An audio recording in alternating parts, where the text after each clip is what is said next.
नमस्कार, news take के Y factor में आपका स्वागत है। मैं हूं योगेश मिश्र। बीमारी काफ़ी परेशान करने वाली चीज़ है।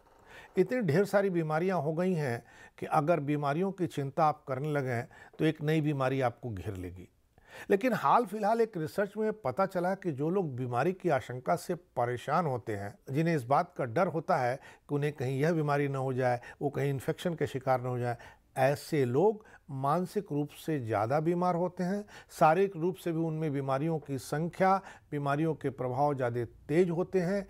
यही नहीं, ऐसा सोचने वाले लोगों की मृत्यु भी, जो लोग बीमारियों के प्रति थोड़े लापरवाह होते हैं, उनकी तुलना में ज़्यादा होती है। एक बड़े स्वीडिश अध्ययन में गंभीर बीमारी के अत्यधिक डर से पीड़ित लोगों के बारे में एक विरोधाभास उजागर हुआ है। वे उन लोगों की तुलना में पहले मर जाते हैं जो स्वास्थ्य संबंधी चिंताओं में उलझे नहीं रहते हैं। हाइपोकॉन्ड्रियोसिस, जिसे बीमारी चिंता का विकार कहा जाता है, यह एक दुर्लभ स्थिति है जिसके लक्षण आम चिंताओं से एकदम अलग होते हैं। इस विकार से पीड़ित लोग सामान्य शारीरिक और प्रयोगशाला टेस्ट में कुछ भी न निकलने के बावजूद अपने डर को दूर करने में असमर्थ होते हैं। कुछ लोग बार बार डॉक्टर बदलते हैं और कुछ लोग अपनी चिंता दूर करने के लिए इलाज से घबराते हैं।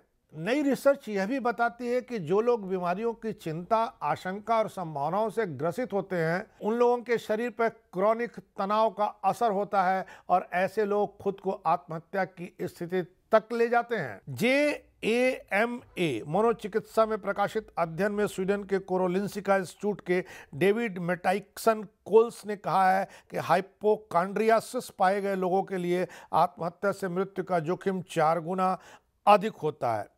उन्होंने हाइपोकॉन्ड्रियोसिस से पीड़ित 41,000 लोगों को देखा।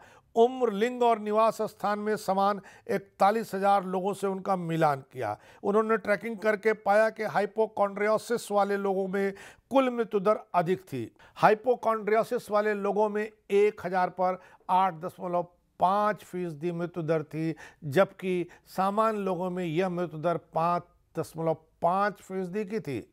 रिसर्च में यह भी पता चला है कि हाइपोकॉन्ड्रियोसिस वाले लोगों की मृत्यु दूसरे लोगों की तुलना में कम उम्र में ही हो जाती है। ब्लड सर्कुलेशन और सांस रोगों से उनकी मृत्यु का जोखिम अधिक होता है। कैंसर एक अपवाद था जिसमें मृत्यु का जोखिम दोनों तरह के लोगों में लगभग समान पाया गया। न्यूयॉर्क के मॉन्टेफिओर मेडिकल सेंटर के डॉक्टर जोनाथन ई अल्पर्ट के अनुसार, हम में से बहुत से लोग हल्के हाइपोकॉन्ड्रियक्स हैं, लेकिन स्पेक्ट्रम के दूसरे छोर पर ऐसे लोग भी हैं जो गंभीर बीमारी होने के बारे में लगातार चिंता, दहशत और सोच में पड़े रहते हैं। इस विकार से पीड़ित लोग वाकई गंभीर पीड़ित कहे जाने चाहिए। इसे गंभीरता से लेना चाहिए और ऐसे लोगों की निरंतर दवा कराना चाहिए। इस बीमारी के इलाज में संज्ञानात्मक व्यवहार थेरेपी, विश्राम तकनीक, शिक्षा और कभी-कभी डिप्रेशन की दवा शामिल हो सकती है। अमेरिकन साइकियाट्रिक एसोसिएशन की परिषद का नेतृत्व करने वाले डॉक्टर जोनाथन हैं। डॉक्टर जोनाथन ई एल्पर्ट ने कहा कि अत्यधिक चिंतित रोगी को मानसिक स्वास्थ्य पेशेवरों के पास भेजना देखभाल की बात है। ऐसे मरीज नाराज हो सकते हैं क्योंकि उन्हें लगता है कि उन पर लक्षणों की कल्पना करने का आरोप लगाया जा रहा है। मरीजों को यह बताने के लिए बहुत संवेदनशीलता की ज़रूरत होती है कि यह आप पर आरोप नहीं है, यह एक बीमारी है, इसकी दवा होनी चाहिए और दवा होने पर यह बीमारी ठीक हो जाती है।